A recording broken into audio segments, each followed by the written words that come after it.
Can you show your pumpkin to mommy? Pais. Go sit on this tree. Okay. Oh wait, yeah, now it's starting. Okay.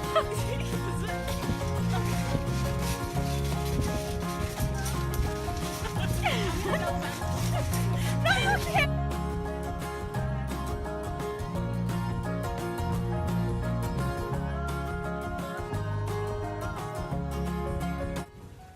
Nostalgia. Remember the 1340s? We were doing a dance called the catapult. You always wore brown, the color craze of the decade, and I was draped in one of those capes that were popular, the ones with unicorns and pomegranates and needlework. Everyone would pause for beer and onions in the afternoon, and at night we would play a game called Find the Cow. Everything was hand-lettered then, not like today. The 1790s will never come again. Childhood was big. People would take walks to the very tops of hills and write down what they saw in their journals without speaking. Our collars were high and our hats were extremely soft. We would surprise each other with alphabets made of twigs. It was a wonderful time to be alive, or even dead. I'm very fond of the period between 1815 and 1821. Europe trembled while we sat still for our portraits, and I would love to return to 1901, if only for a moment. Time enough to wind up a music box and do a few dance steps. Or shoot me back to 1922 or 1941, or at least let me recapture the serenity of last month when we picked berries and glided through afternoons in a canoe. Even this morning would be an improvement over the present.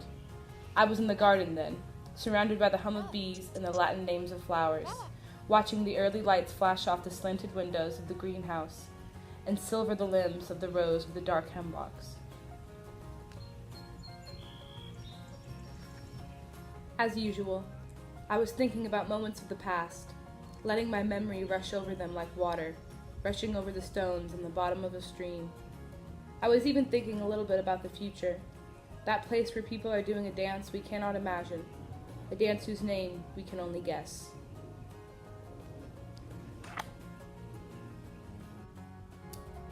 I think I've always held a soft spot for nostalgia, which is why I chose this poem, because it's all about trying to recapture a life that you haven't lived.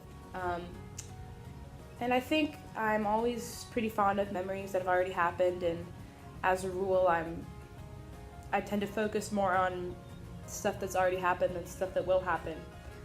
But I'm hoping with graduation coming up that I can change that and look forward to new memories. But I've always been pretty interested in history and learning about lives before mine. I always think that's pretty interesting. So this poem was pretty relatable because I'm always looking for a time. I'm always looking for a time where I was more happy than the present. And like the poem said, even 10 minutes ago would be preferable to the present. But I'm hoping to change that my freshman year of college and later in life too.